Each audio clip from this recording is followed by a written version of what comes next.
campanha Setembro Amarelo, ela existe desde 2014, sendo o dia 10 de setembro considerado oficialmente o Dia Mundial da Prevenção ao Suicídio. Em 2018, o antropólogo Jamey Cassio, ele criou um conceito para definir o mundo de hoje, que está passando por profundas transformações. Esses acontecimentos tiveram um grande impacto e provocaram um aumento de 25% na prevalência de casos de transtornos mentais como a ansiedade e a depressão, segundo a OMS, a Organização Mundial da Saúde. Eu sou a Verônica Oliveira e vou mediar essa conversa que faz parte da campanha Bem Me Quer, Bem Me Quero. Cuidar da sua saúde mental é um exercício diário, uma iniciativa da Viatriz, em parceria com a Abrata, que visa melhorar a qualidade de vida de quem convive com esses transtornos. E eu vou começar fazendo uma pergunta para o Dr. Fernando Fernandes, que é se o Brasil é um país muito afetado por esses transtornos afetivos, e eu queria que você, por favor, definisse o que é um transtorno afetivo, para quem não conhece o termo. Olá, Verônica. Olá, Ricardo. Olha, vamos por partes, então. Um transtorno afetivo é muito difícil de ser definido porque ele é muito abrangente. Quando uma pessoa é afetada por algum transtorno afetivo, todo o psiquismo dela é alterado. Da onde vem o termo afetivo? Então tem a ver primariamente com os nossos afetos, com o nosso humor, com os nossos sentimentos e emoções. Então, por exemplo, quando se fala de depressão, muita gente associa automaticamente a um afeto, que é tristeza, por exemplo. Mas é muito mais do que isso. Mesmo falando só dos sentimentos, tem a tristeza, mas também pode haver o que a gente chama de anedonia, que é o que é perda da capacidade de sentir prazer. Então, perda do prazer na vida, mas também metade dos casos cursam com ansiedade, baixa autoestima, angústia, uma série de sentimentos e emoções acompanham a depressão ou os transtornos afetivos de maneira geral. Mas há também os sintomas cognitivos. Por exemplo, não há de se pensar uma pessoa que esteja triste, apática, que vai estar, por exemplo, muito ágil mentalmente. Então, a concentração é afetada, com isso a memória recente, a capacidade de aprendizado. E há também sintomas físicos. Por exemplo, alterações do sono e do apetite, desde a Grécia Antiga já se sabe que são associadas ao que se chamava de melancolia naquela época. Então, olha só, é uma doença que primariamente, até o nome dela, se refere aos afetos, mas afeta também a nossa cognição e a nossa saúde física. Então, é uma doença bastante abrangente. Quais são os grupos dos transtornos afetivos? É principalmente a depressão e o transtorno bipolar. E cada um, Verônica, é um capítulo, né? Tem o capítulo das depressões e o capítulo dos transtornos bipolares. E respondendo à segunda pergunta, os transtornos afetivos, eles são muito frequentes, mas assim, olha, a porcentagem que eles acontecem no Brasil, em outros lugares do mundo, em qualquer lugar, ela é muito constante. Então, por exemplo, 18% das pessoas ao longo da vida terão pelo menos algum episódio depressivo. Isso é relativamente constante nas diversas populações. No transtorno bipolar, nas formas clássicas, aproximadamente 1 a 1,5%, em outras formas chega a 8%. Então, o Brasil tem bastante gente com transtorno afetivo? Tem, mas a epidemiologia que a gente chama, que é o quanto que acontece, ela é relativamente constante ao longo do tempo e ao longo das populações. E você, Ricardo, qual a sua visão sobre a quantidade de pessoas com transtornos afetivos no Brasil? Eu posso citar um pouco até pela minha quantidade, porque eu também tenho um diagnóstico de transtorno bipolar e a minha experiência vai sempre muito ao encontro dessa vivência, do que eu passei. Então, eu tenho encontrado bastante gente com diagnóstico, não é um número, como o doutor disse, ele fica sempre naquele limiar, mas também tenho percebido uma maior possibilidade de tratamento, né? Eu até considero que para minha vida funcional, descobrir o diagnóstico foi o que me permitiu viver muito melhor, né? Numa qualidade de vida melhor do que eu tinha. Então eu entendo que é um tratamento, o transtorno ele pode ser entendido como uma doença controlável. Inclusive, as pessoas ainda têm um tabu em falar sobre isso? Você acha que aumentou a quantidade de pessoas que falam e que existe uma importância em falar sobre isso? Sim, eu acho que tem aumentado sim o número, o trabalho que vem sendo feito até pelo corpo científico também, os médicos, até medicamentos que têm apoiado muito, isso foi de toda forma muito importante. Né? Você não tem hoje aquele estigma que existia no passado de achar, até o nome era diferente, né? Que era psicose maníaco-depressiva, então o nome já era pesado. Se você pegar a década de 80 e 70, falar disso era muito mais pesado do que você falar hoje. Né? Uma doença controlável como diabetes, então cada vez mais você levando conhecimento, levando informação, com certeza você vai atingir um número de estabilidade, que isso é o que sempre se espera, de uma maneira muito mais assertiva. Doutor, qual a importância da gente falar sobre esse assunto? Olha, é muito importante porque quanto mais se fala, mais se quebra aí o tabu sobre o tema. Houve muitos avanços recentemente, mas ainda é complicado, porque depressão incapacita de uma maneira absurda ainda hoje. Quanto mais a gente fala e propaga um bom conhecimento a respeito do tema, a Brata tem um papel fundamental nisso, mais as pessoas reconhecem em si, reconhecem nos outros, percebem que isso aí é muito mais comum do que se pensa e a partir do momento que as pessoas reconhecem em si e nos outros, é muito mais fácil buscar ajuda, né? E ainda há bastante tabu, infelizmente, é algo que estimula a gente a continuar com esse trabalho de divulgação científica sobre o tema. Recentemente, uma paciente minha me falou uma coisa que me deixou estupefacto. Ela falou assim, que ela estava numa negociação para mudar de emprego.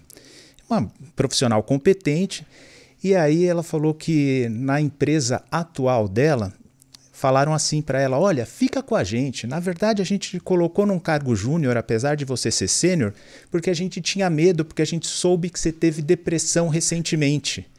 Mas você é competente, a gente vai te mudar de cargo agora. Eu falei, pô, falaram isso achando que você ia achar bacana, que você ia se manter nessa empresa. Ela falou, doutor, na hora eu decidi ir para outra empresa.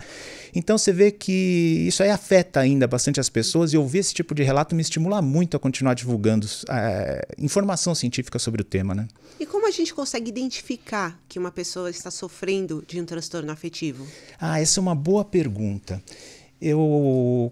Quando me perguntavam sobre isso, eu costumava, Verônica, fazer relação de sintomas da depressão, do transtorno bipolar, né? Mas um dia, eu vendo o professor Valentim Gentil, que na minha opinião, foi um formador de opinião que me marcou, me influenciou muito, ele falou assim, bom, as pessoas não precisam entender de psicopatologia para reconhecer, mas assim, ter um olhar cuidadoso com relação a quem está ao seu redor. Poxa, a pessoa mudou de comportamento, a pessoa não está rendendo como antes, a pessoa não está interagindo como antes. Chega perto, ouve, vê o que está acontecendo. Pode ser só um dia ruim, pode ser só uma adversidade que ela está passando mais momentânea, ou ela pode estar com uma alteração aí, pode estar em sofrimento. Você não precisa identificar o que é, mas reconheça as pessoas que mudaram o comportamento ao seu redor, pessoas que estão em sofrimento, e estimule essas pessoas a buscar ajuda. Agora, se quiser conhecer um pouco mais sobre os transtornos afetivos de maneira geral, tem o material da Brata que está aí, tem bons materiais na internet para você conhecer mais. Em suma, olhe quem está ao seu redor, tenha atenção, escute essas pessoas. Elas podem precisar apenas de uma ajuda ou podem estar passando por um problema maior. Você, Ricardo, como uma pessoa que está em constante convívio com pessoas com transtornos afetivos, você acha que é comum que a gente se sinta incapaz de fazer algo, de ajudar, quando a gente percebe que uma pessoa está sofrendo e precisando de ajuda? Sentir uma certa incapacidade é comum, mas ela que não norteia a ação, né? Como o doutor disse, o acolhimento é fundamental. Então você acolher, como a gente pratica na Brata, né? O acolhimento muitas vezes ele fala mais até do que propriamente o início do tratamento, porque ele vai se sentir amparado por quem está passando por aquilo. Porque vai ouvir histórias de pessoas, o que é que foi feito para mim. Identificação, né? Identificação, mudança de hábito, sabe? Saber que você não foi só você que está passando por aquilo, coisas que você às vezes vai sentindo desde a sua infância e nunca pôde falar, até por desconhecimento do familiar, né? No meu caso, é muito isso, meus pais pouco falavam de psiquiatria, então tudo isso você vai agrupando e levando de apoio muito necessário para que a pessoa consiga evoluir. Então é muito comum, começou um grupo, ele se sente mais encorajado para ir falar com um psiquiatra, ele pode não querer entender o total da doença, mas ele vai, o que é que está acontecendo comigo? Por que esse sintoma vem? Então você já começa a mudar, vai procurar de repente o psicólogo para o que meu comportamento está me levando, o que isso está me alterando no meu dia a dia, onde é que eu posso melhorar, do que ele simplesmente não tem informação nenhuma. Então essa informação é bem importante, você vai cada vez galgando um passo que vai te evoluindo melhor. Inclusive, qual é o primeiro passo, qual é a melhor maneira para tentar ajudar uma pessoa que está sofrendo? Muita gente se sente muito impotente porque não traz dentro de si uma solução para o problema que a pessoa está passando. E esse é um erro muito grande, porque muitas vezes não há solução, uma solução imediata. Imagina que uma pessoa está passando por um luto, por exemplo, não existe solução para o luto, né? Então, se disponibilizar e ter uma iniciativa para ajudar a pessoa não deve partir desse princípio, que você não tem uma solução para trazer. Muitas vezes a solução nem existe em alguns casos. O que a gente faz em primeiro lugar? Primeira coisa, ouve. Eu acho que é primeira, segunda, terceira, quarta, e aí vai. Primeira coisa a fazer, segunda, terceira, quarta, ouve a pessoa, né? Sem ouvir a gente não vai entender o problema que ela está passando, o dilema, a adversidade que ela está passando. Tentar compreender. A partir de uma escuta bem gostosa, uma escuta com atenção, e tem que ser com atenção e dedicação, porque só com o olhar da pessoa o outro percebe o interesse. E às vezes ela não quer que você dê uma solução, ela quer ser ouvida. Exatamente, exatamente. E ouvir é o primeiro passo para exercer empatia. O que é empatia? Empatia não é sentir a dor do outro, isso ninguém consegue. Empatia é compreender o estado mental do outro e ter uma repercussão afetiva condizente. E essa é uma característica inata do ser humano e é dos dois lados. A pessoa que está sentindo empatia demonstra isso espontaneamente e a pessoa que está recebendo isso também percebe espontaneamente. Só com isso, grande parte das pessoas já vai se sentir muito ajudada. Quantas vezes só de ouvir uma pessoa a gente ouve assim, obrigado, você me ajudou muito, já pensei aqui uma solução. Você fala assim, cara, eu não propus nada, não fiz nada, né? E, obviamente, diante disso e depois disso, se você achar que a pessoa possa se beneficiar de uma ajuda, aí estimular que a pessoa busque uma ajuda profissional, desconfiando que ela possa estar passando por algum problema psiquiátrico ou psicológico que seja, estimular que a pessoa busque uma ajuda, ou ajudar de fato se houver algo concreto que você possa fazer, mas isso é a última coisa. Então, Verônica, eu acho assim, ninguém tem que se sentir impotente, né? Ouça, demonstre empatia, isso já pode ser suficiente para muito caso. Vendo um problema mais sério, psicológico ou psiquiátrico, recomendar que a pessoa busque ajuda e, havendo algo concreto que você possa ajudar, prestar solidariedade. Acontece muito isso de dizer, empatia é se colocar no lugar do outro. Nós somos tão diferentes, tão diversos, a gente nunca vai saber o que o outro está sentindo ou sentir o que ela está sentindo na mesma forma, na mesma intensidade. Então, acho que a sua definição foi muito boa de como a gente age a partir do momento em que a gente tenta entender qual é o sentimento do outro. Obrigada por essa definição, que a partir de hoje eu vou utilizar essa. E o que você acha, Ricardo? Eu concordo. A acolhida, como a gente costuma participar muito dos grupos, principalmente, a primeira, às vezes tem pessoas que nem conseguem falar. Elas vão literalmente num grau de depressão tão forte que ela só quer ouvir. Mas é difícil também de perceber que ela saia. Aquela escuta está valendo a pena. Aquele trocar de experiências está sempre tendo uma ação terapêutica, no sentido dele conseguir entender e dele talvez ajudar ele a decidir. Não, isso aí é bem legal, porque às vezes a pessoa não quer falar também, mas você estar do lado, ela está dentro de um grupo, se sentir pertencente, ter alguém que dá apoio já ajuda bastante, né, Ricardo? Total, doutor. Então, essas vivências, as experiências contam bastante, né, para você, como eu disse no início, sair fora de qualquer coisa nesse sentido é sempre tentativas. Você vai ficar na tentativa e erro e muitas vezes não se aproximando daquilo que realmente está mais condizente com o que você está passando. Então, eu vou falar com alguém, vou falar com um amigo qualquer e ele vai falar, não, vamos para um bar tomar uma cerveja. De repente, o álcool pode não fazer tão bem, você, né? E, assim, aí não ajuda. Não vai ajudar. Sim. Então, vamos procurar jogar no time que está dando certo. Perfeito. Um estudo feito na Inglaterra em 2017 mediu o impacto das redes sociais na autoestima e na distorção da autoimagem, principalmente entre os mais jovens. Esse estudo revelou também que a prevalência da ansiedade e da depressão teve um aumento de 75% nos últimos 25 anos. Doutor Fernando, quem está na rede social está mais exposto à desaprovação das pessoas? E como que a gente blinda para não ser afetado por esse sentimento? Acho que são duas perguntas bastante interessantes, né? Verônica, eu não sei a tua idade, eu não vou ser indiscreto de perguntar isso, não se pergunta para uma dama, né? Mas você parece ser mais nova do que eu. Mas você tem idade suficiente para não ser uma nativa digital. Você cresceu brincando na rua como eu, né?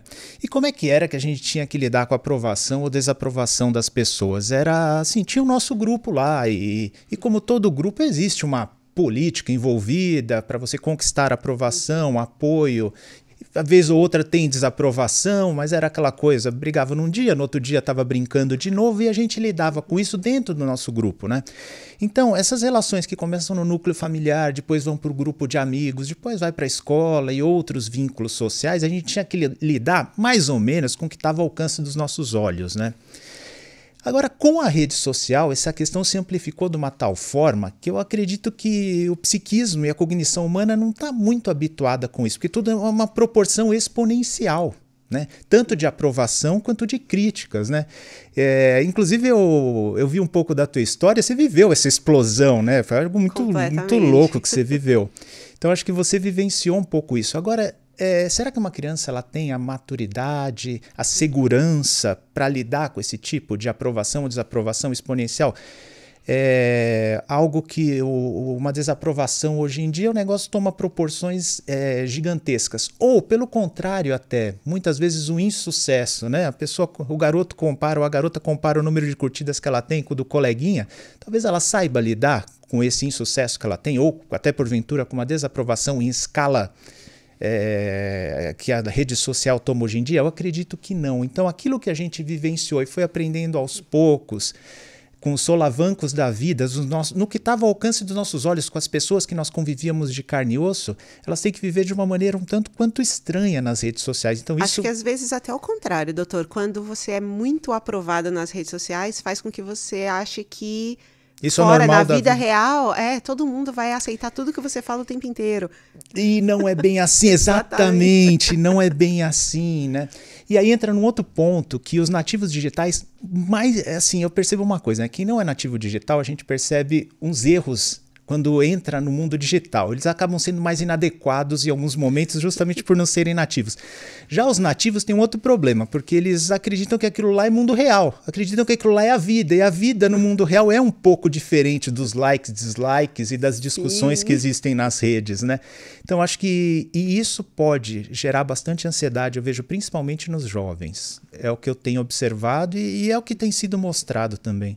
Era muito o que eu ia perguntar, desculpa, pode falar. Não, além disso, complementando até o risco de uma informação que de repente circule, nos casos mesmo de quem sofre com transtorno afetivo, que ela não seja muito de qualidade, de que tenha trazendo uma verdade, e isso vai disseminando. Então essa troca ali que ocorre muito, ela merece uma atenção, né? É justamente porque fica difícil distinguir o que é digital e o que é real. Exatamente. Então fica complicado de você transpor aquela realidade da internet para a sua vida. Então você acaba mesmo passando por situações que possam, de repente, até agravar mais um episódio, de repente, no caso do transtorno bipolar, a impulsividade, você vai escrever o que você não quer. Então, na real, você não vai fazer aquilo. Se você está dentro de um ambiente um pouco físico, onde você não vai conseguir fazer isso ser uma partilha para muita gente. Ali não, ali você sabe que você vai colocar e isso vai tomar uma proporção. Tem como uma pessoa que sofre de um transtorno afetivo ter uma boa relação com as redes sociais? Olha, esse é um assunto bastante debatido. Como todo instrumento, toda ferramenta, ela pode ser usada para bem ou para mal. Por exemplo, os grupos que a Abrata promove é um jeito de usar as mídias sociais para bem. Né? Você acaba encontrando pessoas que passam pelos mesmos problemas consigo, ou com os familiares, você troca ideia, isso é muito saudável, né? Por outro lado, o bombardeio incessante de informações que a pessoa tem acesso nos meios digitais pode ser profundamente ansiogênico, pode gerar ansiedade em algumas pessoas. Então, pode ser usada, é um instrumento, pode ser usada para bem ou para mal. Eu não gosto de... Aí que nem, como diria Aristóteles, a virtude está no meio, né? Nem exagero para um lado, nem exagero para o outro. E fontes de aprendizado também, tanta coisa eu aprendi na internet, hoje em dia, né? O meu canal no YouTube é uma metalinguagem, porque eu faço sozinho aquilo e tudo que eu aprendi foi no próprio YouTube, por exemplo, né? Então, tem bastante coisa boa. Eu não gosto de nem tanto ao céu, nem tanto à terra. A própria Abrata foi para o meio digital durante a pandemia. E alcance nacional. Alcance nacional, até internacional, para algumas pessoas que estão fora do Brasil querem participar. Então, hoje você, com 3 grupos semanais, atinge centenas de pessoas. Antigamente a gente tinha um núcleo físico na Vila Mariana com poucas pessoas. Era uma salinha com algumas cadeiras o grupo. Agora, pessoas do Brasil todo. Então, não tem como dizer que não foi positivo. Eu acho que a gente está aprendendo a usar essa ferramenta. E como sempre haverá pessoas que usarão mal as ferramentas. Sim. Cabe a gente ajudar, né, que fique um ambiente legal para todos. Inclusive essa coisa de saber usar a ferramenta, às vezes a internet ela cobra de todo mundo um posicionamento, um positivismo. Isso pode gerar ansiedade? A cobrança por estar tudo sempre bem o tempo todo? Isso é complicado principalmente para alguém que está passando por algum transtorno afetivo, sabe? Cobrar positividade de uma pessoa que está passando por depressão, por exemplo, é algo assim, é a mesma coisa que dizer, sabe, Verônica? Eu costumo dizer assim, é a mesma coisa que dizer, pô, você está com um plano financeiro, fica rico, poxa. Sabe? É a mesma coisa. Você deu risada, mas é bem isso, né? Como que a gente vai minar com iniciativa e motivação? Como que a gente vai lidar, né? Com motivação e iniciativa, um transtorno que mina a motivação e iniciativa. Então não é bem por aí. Só que eu entendo o lado de quem fala isso, né? Teve uma vez, Verônica, no começo do meu canal isso, eu até me meti numa daquelas tretas na internet com um comentarista que ele foi muito duro e inadequado. Ele falou assim que pessoas em depressão não mereciam compaixão, mereciam até desprezo, porque eram pessoas que não tinham força de vontade. Foi com essas palavras quase que ele falou. E aí eu fiz um vídeo respondendo ele sem que ele tivesse me perguntado nada, né? E ele respondeu também, ficou nisso. Mas, assim, pegando um lado lá, sabe?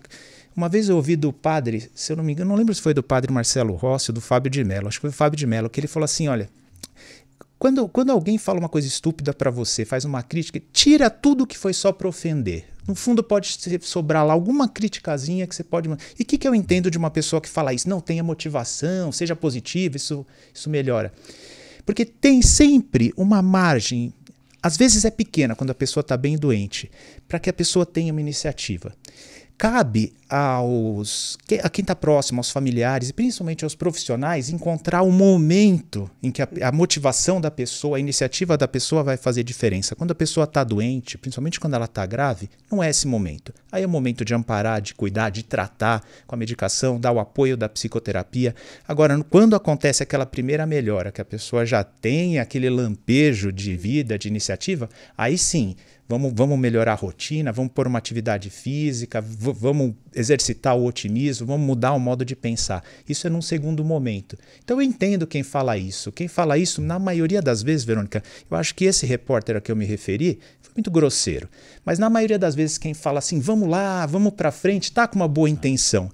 Mas é preciso muito jeito e um momento adequado para a pessoa que está em sofrimento absorver isso bem. O não julgamento é fundamental. Eu acho que é a primeira ferramenta ali que a pessoa já recebe e já olha, pô, eu não estou sendo julgado. E aí ela começa um caminho para conseguir ir recuperando. A gente partilha isso nos grupos quase que semanalmente e chega pessoas em estado muito depressivo. Então o fato de você acolher e não julgar, deixa ela expor, ela precisa, se ela quiser falar ou não, ela com certeza já é um caminho dela falar, eu estou sendo entendida, eu não estou sendo julgado. Os grupos LGBTQIA+, eles são mais suscetíveis a transtornos psiquiátricos e ao risco de suicídio? Essa é uma pergunta muito importante, né? Que esse grupo é um grupo muito, muito heterogêneo. Então é difícil fazer um comentário único, né? Mas trazendo para o plano individual, como é que funciona isso? Tem um conceito, Verônica, que ele é um conceito que ele foi popularizado e é um conceito tecnicamente aceito pelos especialistas, é um conceito validado, que é o da homofobia internalizada. Então o que acontece? Muitas pessoas diante do preconceito que existe de fato e que se observa, que as pessoas convivem com ela, essa pessoa muitas vezes pode introjetar um estigma. Isso seria a homofobia internalizada. Os estudiosos e os resultados, né, dos estudos parecem que apontam para isso. Se a pessoa deixar que essa homofobia internalizada tome conta dela, aí sim aumenta o risco de principalmente depressão e ansiedade, e aí vem os riscos atrelados à depressão e ansiedade, né? Inclusive o risco de suicídio. Então parece que no plano individual passa por isso. Agora, para evitar que isso aconteça, a rede de apoio é bastante importante, principalmente o apoio familiar. Para evitar que isso aconteça, que esse estigma, o que é o estigma, né? Basicamente assim, é o preconceito quando a pessoa internaliza e carrega com ela. Estigma vem da mesma raiz da palavra marca, né? De cicatriz e tal. Então é isso que é importante, que as pessoas não carreguem esse estigma, porque parece que esse estigma, que no caso, né, seria a homofobia internalizada, isso sim estaria associado ao risco de aumento da depressão e da ansiedade. Então não é o fato, né, de fazer parte do grupo LGBT, é o fato de carregar isso, deixar que o preconceito seja internalizado e carregar isso. Aí acaba o quê? A pessoa acaba muitas vezes se privando de muitas coisas, aí vem as consequências, né, de tudo isso, né? A pessoa às vezes deixa de por exemplo, por carregar esse preconceito internalizado, a deixa de ir para a escola, passa a não estudar, não participar dos grupos na escola, depois na faculdade, no trabalho se sentir assim. Então é muito importante que essas pessoas desenvolvam o quê? Segurança, e se sintam apoiados, pertencentes, né? E aí isso vai fazer com que o risco diminua. Você tem essa percepção de que é um grupo que tem maior risco? Nós tivemos até uma experiência no grupo em Santos com uma participação de uma pessoa que é trans, né? Que ela iniciou participando, mas foi uma questão bem importante, porque ele também trabalhou muito o detalhe da saúde mental. Então ele levou para o grupo essa ideia de que como é que eu posso identificar alguma situação que também esteja me afetando mentalmente, além do preconceito. Então isso fez com que, hoje fala muito bem do assunto, hoje trabalha, mas o grupo, é claro, tem que aceitar. Você não precisa, né? Isso não cabe mais, nenhum tipo de preconceito, você não deixar ou eliminar, olha, vai ser separado, eu vou trabalhar. Não, ela trabalhava junto com a gente, era voluntário também da Abrata, hoje não é mais, porque se dedica mais ao assunto, sim, mas foi uma experiência muito rica, onde todo mundo aprendeu. Até para nós, que tínhamos muita dificuldade de entender as letras, entender como que aquilo funciona. Porque, é um processo de aprendizado. Era um processo, foi bem rico. Assim como o processo de aprendizado para a gente é a pandemia de Covid-19. E vamos falar um pouquinho sobre isso, porque a vida digital e as redes sociais, elas tiveram um papel fundamental para a gente superar esse isolamento social que foi imposto pela pandemia da Covid. Mas também ajudaram a disseminar muita desinformação. Já em 7 de maio de 2020, poucos meses depois dos primeiros casos de Covid registrados no Brasil, uma matéria no jornal de grande circulação mencionava um aumento de 90% nos casos de ansiedade e depressão decorrentes da pandemia. E como vocês acham que essas mudanças na rotina do trabalho refletiram nesse aumento dos índices de ansiedade e depressão? Eu entendo que a mudança ela foi gritante em todos os sentidos, não só nessa rotina do trabalho, né? Primeiro dentro de casa, o seu comportamento de horários, né? Aquilo que você já vinha acostumado a fazer, que acabou mudando repentinamente para todo mundo. Nós, na época, nos sentimos muito também dentro da Abrata, como é que a gente ia dar conta, porque o que seria as pessoas que estavam acostumadas com o modelo presencial e elas ficariam sem nada, não tinha absolutamente pensamento em nada. Então foi quando a diretoria teve a sacada e falou, vamos jogar para o digital para que elas possam falar. E foi um estouro, foi muita gente participando, até hoje tem bastante gente participando, justamente por essa rotina, eu ter que um lugar. Agora, com o retorno presencial acontecendo, você tem um costume de rotina pela manhã, o horário já começa a ficar mais dentro do que ele já estava habitualmente praticando, né? Então tudo isso eu acho que contribuiu. Realmente foi um momento, foi um boom, mas que eu acho que trabalhando a longo prazo deve ter uma solução mais completa assim, do assunto, né? Eu acho que a gente se perdeu um pouco porque a nossa casa era onde a gente voltava. Depois não tinha mais essa diferença. A casa, o trabalho, a escola, todas eram no mesmo lugar. Então, colaborou para que a gente ficasse ansioso porque queria fazer tudo ao mesmo tempo. Mas, profissionalmente falando, como isso foi visto pelos profissionais? Não, é mais ou menos dessa forma que você falou mesmo, Verônica. A rotina é algo fundamental para a nossa saúde emocional. Nem falando de transtorno. Nos transtornos, então, nossa, mudanças drásticas de rotina são gatilhos importantíssimos nos transtornos de humor. Mas para a saúde emocional e para a saúde física, a rotina ela é muito importante. E eu gosto sempre de frisar isso, Verônica, por quê? Porque parece que existe uma ideia em contrário disso. Não, que rotina é maçante, rotina é entediante, rotina faz mal, quando na verdade uma rotina saudável é muito importante. Horário para acordar, horário para dormir. Lógico que aí numa festa, no encontro com os amigos, não tem problema, uma vez, 2 vezes por semana, mas em geral, horário para acordar, horário para dormir, horário das grandes refeições, tempo para trabalho bem administrado, manejando bem o estresse, tempo para lazer e principalmente, isso é o mais importante de tudo, é tempo para família, tempo para interagir com os familiares e amigos próximos, né? Com a pandemia, isso aí embolou tudo, que nem você falou. De repente a pessoa estava ao mesmo tempo cuidando do filho que estava em casa, que não estava na escola, estava trabalhando, aí tinha que vestir o filho, e aí para a escola o filho muitas vezes era colocar o filho na frente do computador enquanto ela tinha que fazer as calls dela, né? Principalmente a mãe que em geral cuida mais dos filhos, mas no fim teve momentos em que estava mãe, pai, filho, todo mundo em casa e cachorro e aquela confusão, todo mundo trabalhando, estudando no mesmo ambiente, perde-se totalmente os limites, né, entre o profissional, o lazer, a família, o descanso. Então todo mundo tentou lidar com isso da melhor maneira, poucos conseguiram lidar com isso bem. Daí o que acontece? Aumentaram muito os sintomas depressivos e ansiosos. Foi uma coisa assim até compreensível de acontecer. Inclusive, o que é um estressor psicossocial? E qual que é a relação disso com a depressão? Muito bem. Estresse é uma palavra também muito assim compreendida de formas diferentes, né, entre as pessoas. O que é importante falar sobre o estresse, Verônica, assim, que o estresse é sempre uma percepção. O estresse não é algo em absoluto. Né? O que é estressante para uma pessoa não é para outra, às vezes. Exatamente. E para a pessoa entender isso, precisa o quê? Autoconhecimento. Né? Precisa autoconhecimento. Poxa, por que essa situação aqui está me estressando? O que está, vamos dizer assim... Isso eu falo, muita gente pega mal comigo, Verônica, porque eu falo assim, cara, o estresse não está fora de você, o estresse está dentro de você. A pessoa, como assim? Eu passo um monte de coisa ruim na vida, eu passo um monte de perrengue, como que você vem me dizer isso, né? Não, de fato, existem situações que a unanimidade das pessoas, poxa, vai passar muito mal com essas situações, vai se estressar muito mal, muito mal.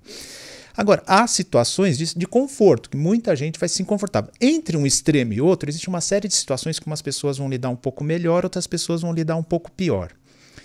E onde que está o maior parâmetro para mudança? Ou, em outras palavras, o que está no meu alcance? Né? O Viktor Frankl falava muito isso, sobre lidar com o que está no seu alcance. O seu alcance está a lidar com as próprias emoções e na sua percepção do estresse.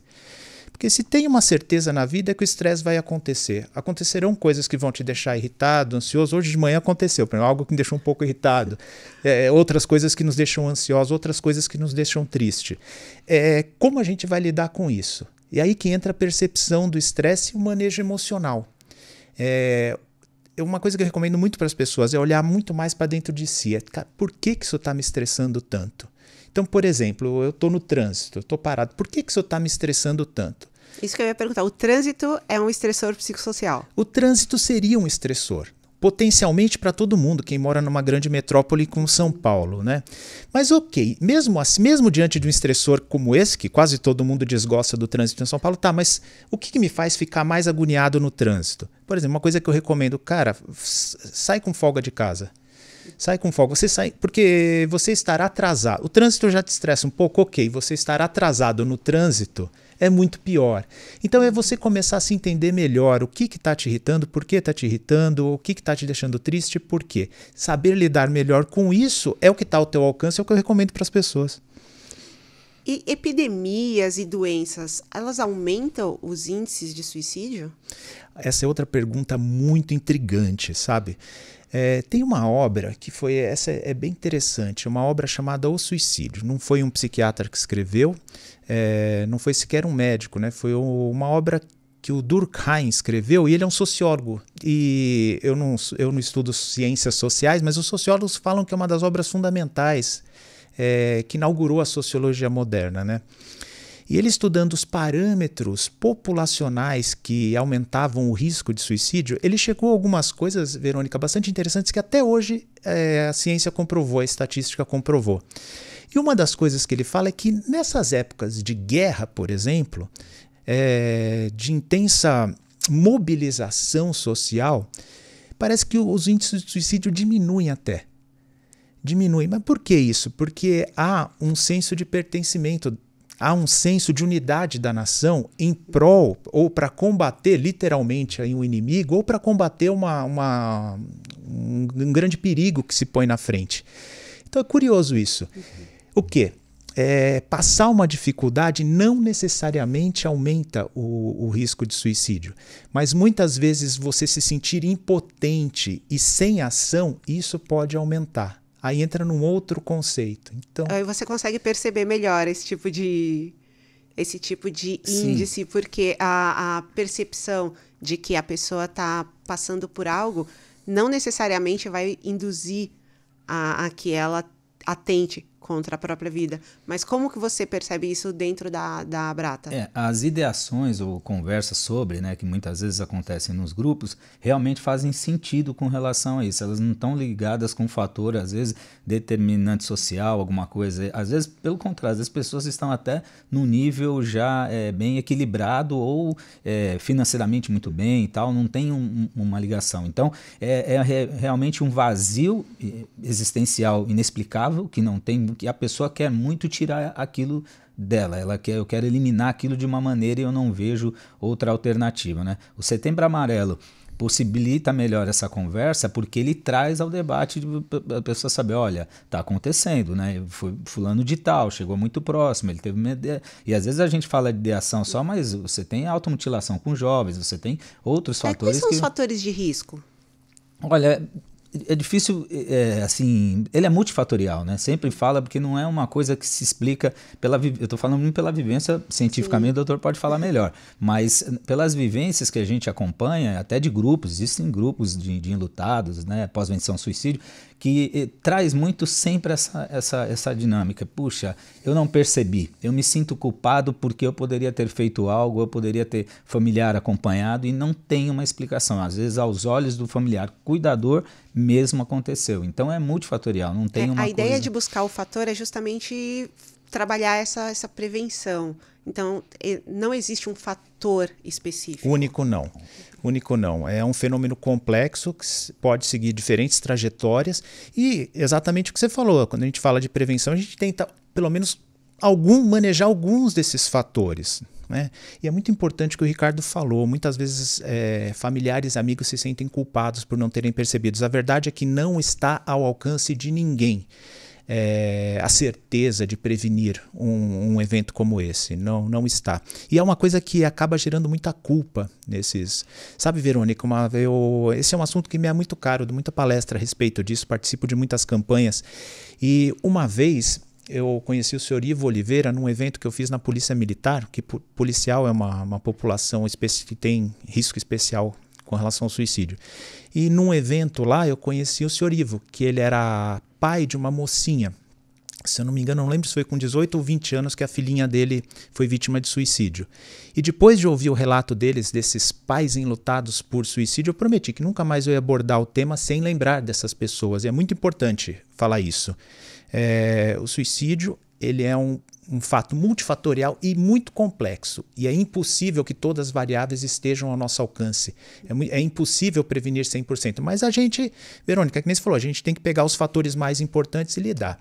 Se a gente for ver os fatores mais importantes, são assim, vínculos, a presença de vínculos fortes e saudáveis em todos os níveis, desde o nível familiar até o vínculo com os amigos, comunidade de bairro, igreja, vínculos sociais mais amplos, escola, faculdade, vínculo empregatício. Bons vínculos protegem contra suicídio.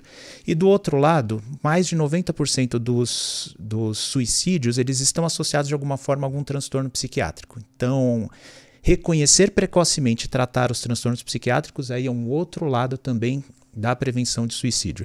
E sobre o que o Ricardo falou, uma coisa bastante interessante, né? Às vezes não é a pessoa estar passando por problema que aumenta o risco. É lógico, tem alguns problemas muito sérios que aumentam o risco de suicídio, né? Perda recente na família, separação recente, perda de emprego, ruína financeira, são coisas que aumentam o risco de suicídio, mas não determinam.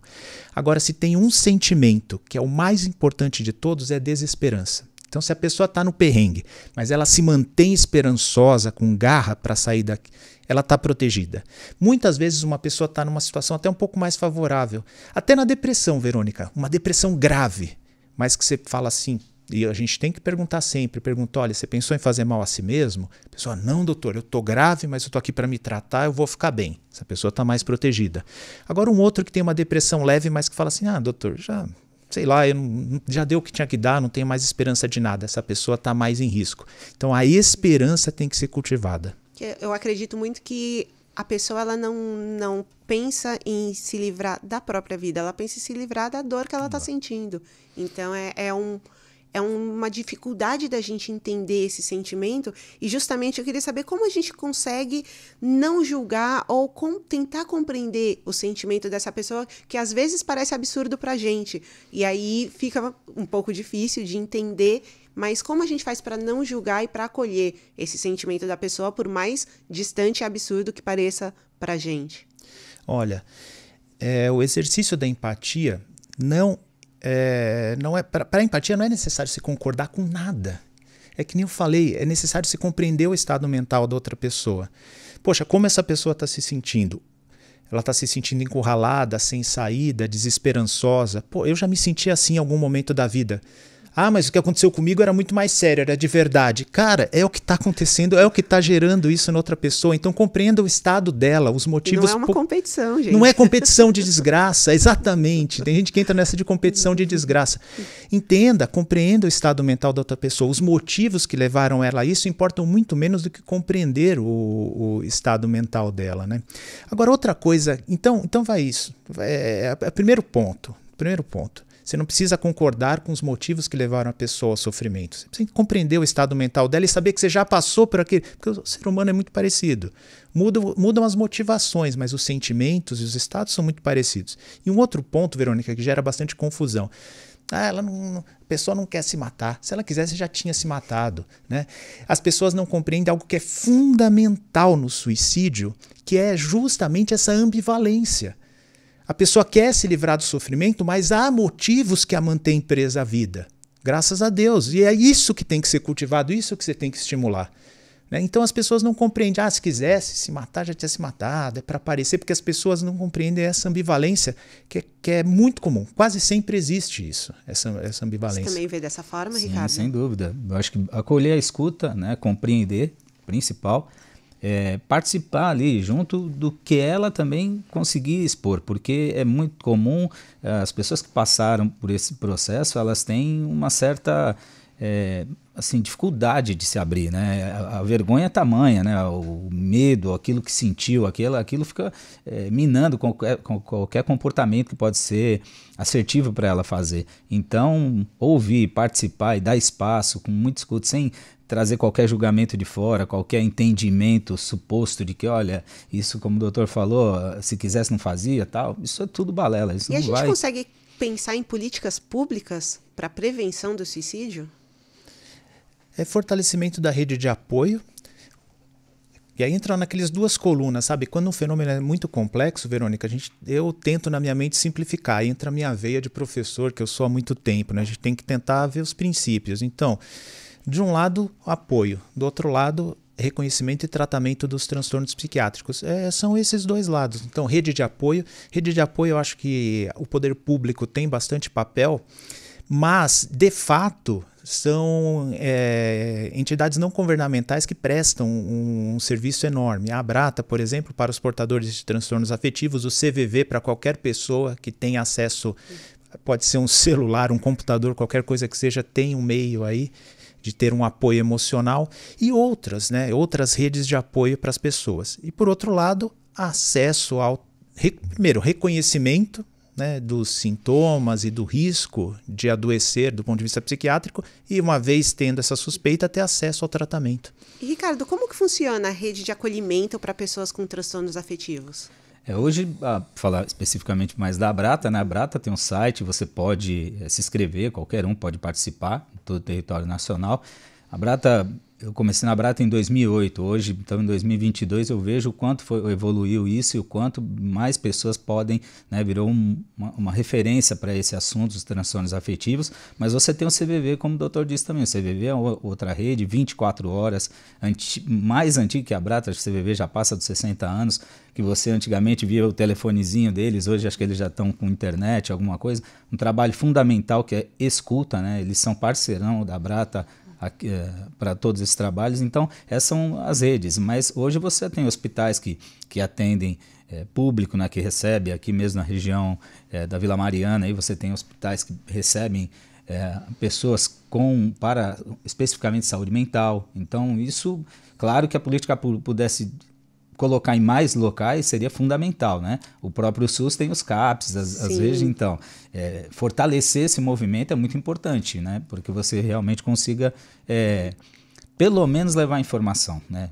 Que exista a dificuldade do paciente ir é uma coisa. Agora, ele sabendo que tem informação já muda muito de figura. Acho que o importante é justamente saber que existem essas redes de acolhimento, é saber que existem à disposição tanto dispositivos públicos e privados para que a gente consiga passar por isso, e muito importante a gente ter um espaço para falar sobre esse assunto, por isso que eu estou muito feliz que a gente teve essa conversa. Quanto mais pessoas tiverem acesso à informação, queria parabenizar a Abrata e a Viatriz por essa campanha incrível, que é a Bem Me Quero, Bem Me Quero. Cuidar da sua saúde mental é um exercício diário, e vocês podem acessar o site www.bemmequerobemmequero.com para saber mais.